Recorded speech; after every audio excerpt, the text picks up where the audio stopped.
На едно 4 члена домаќинство со двајца вработени кои земаат минимална плата од 18.000 денари, им недостасуваат уште 2.000 денари за да се прехранат. Синдикатот пресмета дека минималната потрошувачка кошничка во април достигна 38.104 денари, пораснала за над 1.300 денари во однос на претходниот месец, а за над 12% во однос на април лани. Најмногу пари се трошеле за храна. Ако сметаме од јануари 2022 година до денес за повеќе од 2200 денари, додека пак ако сметаме април оваа година со април минатата година повеќе од 4200 денари, што навистина покажува дека тоа што ние го зборуваме изминатиот период и зашто излеговме на 1 мај на улица заедно со 7500 наши колеги работници, е дека платите мора да растат веднаш.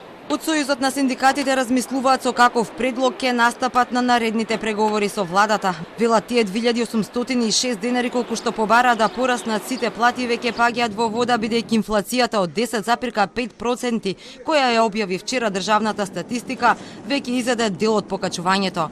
Велат одлуката ќе ја носат органите и телата. Може да се доведеме во ситуација тие 2806 денара да вредат 280 денара кога ќе ги добиеме како зголемување, па ќе осетат на нивна кожа какво незадоволство ќе се јави кај работниците и каков голем револт ќе биде пресликан во општеството. И Државниот завод за статистика вчера го потврди галопирачкиот раст на цените во земјава, регистрираше двоцифрена стапка на инфлација, пресмета дека трошоците на живот во април пораснале за 10,5% во однос на април лани, а цените на мало за 11%. Само за еден месец најголем раст има кај маслото и маснотиите, и тоа за над 20%, и кај свежиот зеленчук за 12,9%.